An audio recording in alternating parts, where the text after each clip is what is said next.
اس کے بعد جہاد کا بیان ہے. اللہ اکبر. جہاد کا مطلب لوگوں نے غلط سمجھ رکھا ہے. پتہ نہیں کیا کہ لب جہاد نہ جانے کیا کیا. اتنی پیاری چیز ہے یہ کیا ہے کے لیے ہوتی ہے؟ نبی کریم صلی اللہ علیہ وسلم نے 29 جنگیں لڑی. کتنی؟ 29 واس. کتنے؟ 29 جنگیں لڑی ہیں. اور جنگیں دو ہی قسم کی. ایک ہوتا ہے دفاعی، ڈیفینس آف وار، یعنی کوئی ظالم آپ کے گھر میں گھس آ رہا ہے، آپ کو قتل کرنے کے لیے آ رہا ہے، تو آپ دفاع کے لیے کھڑے ہوئے. یہ جنگ دفاعی ہے، ڈیفینس آف وار.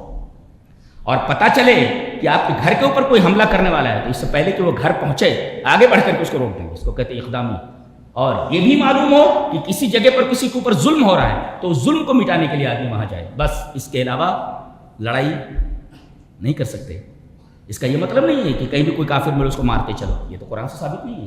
جی جو لوگ اس طریقے کا سوچتے ہیں کہ قرآن اس طریقے کی تعلیم دیتا ہے، یہ ان کی خام خیالی ہے، غلط ہے.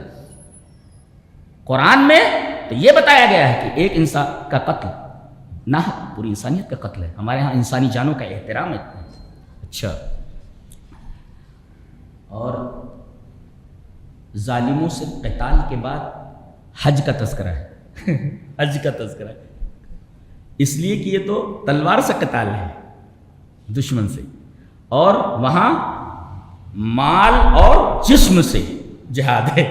تو اللہ فرما رہا ہے جب تک جسم سے اور اپنے نفس سے جہاد نہیں کر سکتے دشمن سے کیسے لڑ سکتے ہو؟ لہذا جہاد کے بعد تذکرہ کیا گیا جہاد بالنفس کا، حج کا. حج اصل میں حج کیا ہوتا ہے؟ الحج المبرور.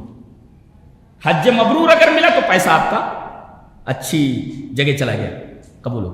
حج مبرور کا مطلب بتایا جا رہا ہے. الحج المبرور ان یکون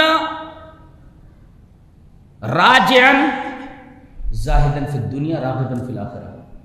جب آدمی حج کر کے لوٹے تو دنیا سے بے رغبت ہو جائے اور آخرت کی طرف اپنی توجہ پوری کر دے. اگر یہ چیز نظر آ رہی ہے کسی حاجی میں تو سمجھو کہ اس کا حج قبول ہو گیا.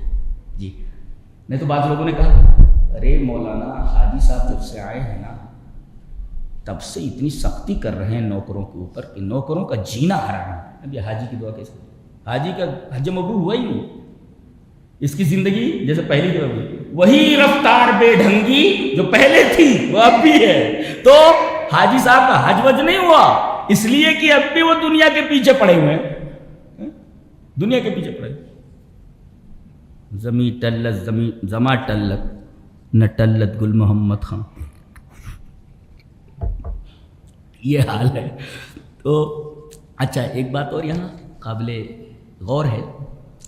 فذکر اللہ کہا گیا اور فذکر اللہ کے بعد دعا ہے، سب سے پیاری دعا ربنا آتنا فی الدنیا حسنۃ وفی الآخرۃ حسنۃ وقنا عذاب النار.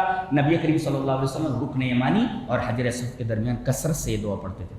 حضرت انس کے پاس ایک آدمی آیا سوکھ کر بالکل پرندے کی طرح ہو گیا تھا. جیسے وہ پرندہ ہوتا ہے جس کا پر جھڑ جائے تو کیسا لگتا ہے؟ جس پرندے کا پر جھڑ جائے کیسا لگتا ہے؟ ایسا ہے. کہا کہ میرے لیے دعا فرما دیں. حضرت انس نے یہ دعا کی ربنا آتنا فی الدنیا حسنۃ وفی الآخرۃ حسنۃ وقنا عذاب النار. کہا کہ پڑھتا رہے ٹھیک ہو گیا وہ ٹھیک ہو.